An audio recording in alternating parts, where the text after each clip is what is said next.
할렐루야. 5월 16일 목요일 새벽입니다. 오늘은 이사야 7장 17절부터 8장 22절까지 말씀을 상고하겠습니다. 8장 16절부터 18절까지 봉독해 드립니다.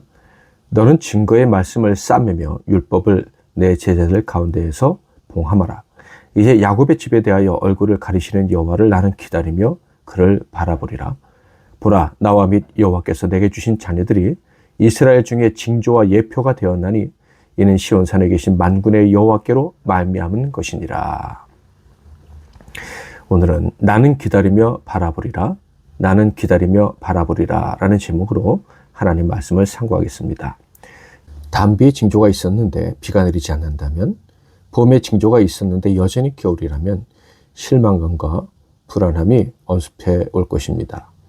징조란 일종의 선발대와 같아서 본징과 같은 실제적 사건이 뒤따르게 됩니다.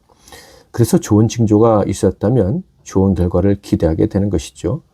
그런데 좋은 징조가 있었지만 아무 일도 벌어지지 않는다면 아마도 징조가 없었을 때보다 더 큰 실망감을 갖게 될 것입니다. 아하스 왕 때 유다에게는 하나님의 좋은 징조가 있었습니다. 심지어 징조를 구하라는 말씀까지도 주셨었죠. 그러므로 당연히 좋은 것을 기대할 수 있는 시대였습니다. 그러나 좋은 일은 일어나지 않았습니다. 그러므로 이사야 선지자의 실망감은 너무나도 컸을 거예요. 그러나 이사야에게는 실망할 여유가 없었습니다. 그가 사랑했던 유다의 왕과 그 백성들이 살 길을 보여주는데도 죽음의 수렁으로 들어가는 것을 묵도해야 했기 때문입니다. 유다는 모든 역사를 통틀어 가장 위대한 징조를 가진 나라였다고 해도 과언이 아닌 특별한 나라였습니다. 바로 하나님의 구원이 가까이 있다는 징조를 받은 나라였기 때문이죠. 북이스라엘과 아람의 침공정도가 아니라 그 어떤 재난에서도 구원을 얻으리라는 징조를 받은 나라입니다. 그런데 그들은 하나님께로부터 오는 그 어떤 징조도 원하지 않았지요. 즉 입으로는 하나님의 이름을 부르고 그분의 백성이라는 자부심을 가지고 있었지만 실제로는 세상의 힘을 통한 구원의 징조만을 기대할 뿐이었습니다. 그래서 하나님 대신에 아수르라는 강대국의 도움을 갈구했죠.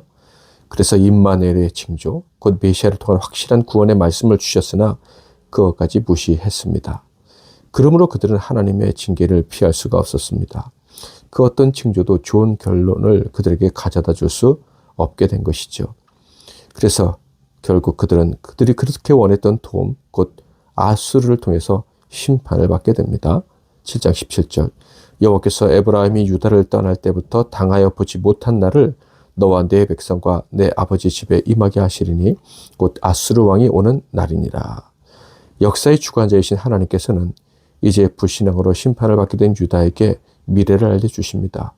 즉 아수르가 어떤 이유로 유다 땅에 들어와서 그 땅을 피폐하게 만들 것인지에 대해서 구체적으로 예언을 해주신 것이죠.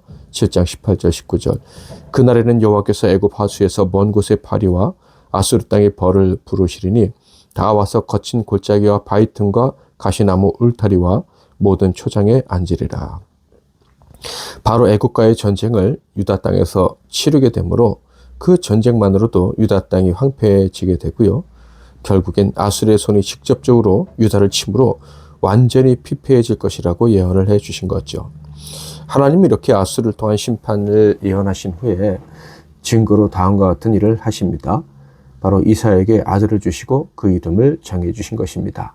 8장 3절과 4절 내가 내 아내를 가까이 하매 그가 임신하여 아들을 낳은지라. 여호와께서 내게 이르시되 그의 이름을 마엘살랄 하스바스라 하라. 이는 이 아이가 내 아빠 내 엄마라 부를 줄 알기 전에 다메섹의 재물과 사마리아의 노략물이 아수르 왕 앞에 옮겨질 것임이라 하시니라. 이 일을 행하시는 이유가 무엇입니까? 8장 13절 만군의 여호와 그를 너희가 거룩하다 하고 그를 너희가 두려워하며 무서워할 자로 삼으라. 그토록 사랑의 언약과 증거들을 베풀어 주셨지만 하나님을 신뢰하지 않았기에 이제는 두려워서라도 하나님을 의지하게 하시려고 이 일을 계획하신 것입니다. 자, 그런데 바로 이때 하나님의 무서운 심판이 예고되었을 때 이사야 선지자는 어떤 태도를 취했습니까? 8장 17절 이제 야곱의 집에 대하여 얼굴을 가리시는 여호와를 나는 기다리며 그를 바라보리라. 참으로 놀라운 고백을 합니다. 하나님의 얼굴을 가리시더라도 포기하지 않겠다는 거예요. 하나님의 은혜를 거두시고 죽이기로 작정하셨다고 느껴질 때에도 하나님의 은혜만을 바라겠다는 거예요. 굳게 하나님을 의지하며 살아가겠다. 하나님께만 기대겠다. 결코 공포에 휩쓸려 세상 것 의지하는 일을 하지 않겠다. 아무리 실망스러운 일이 벌어진다 할지라도 실망감에 사로잡히지 않고 믿음으로 살겠다라는 선언을 한 거예요. 영원히 하나님의 증거만을 붙잡을 것이며 신접한 자들과 같은 무언가 힘 있어 보이는 인간에게 질문하는 일은 결코 하지 않겠다라고 선언을 합니다. 8장 18절 19절. 보라 나와 및 여호와께서 내게 주신 자녀들이 이스라엘 중에 징조와 예표가 되었나니 이는 시온산에 계신 만군의 여호와께로 말미암은 것이니라. 어떤 사람이 너희에게 말하기를 주절거리며 속살거리는 신접한 자와 마술사에게 물으라 하거든 백성이 자기 하나님께 구할 것이 아니냐 산자를 위하여 죽은 자에게 구하겠느냐 하라. 사랑하는 성도 여러분, 우리 믿는 자들의 운명은 이미 결정되었습니다. 오직 하나님을 굳게 믿을 때만 행복할 수 있는 운명입니다.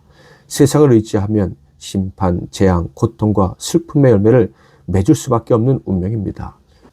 여러분에게 이 운명이 주어진 줄 믿는다면 다른 것 의지하려는 모든 헛된 야망을 버려야 합니다.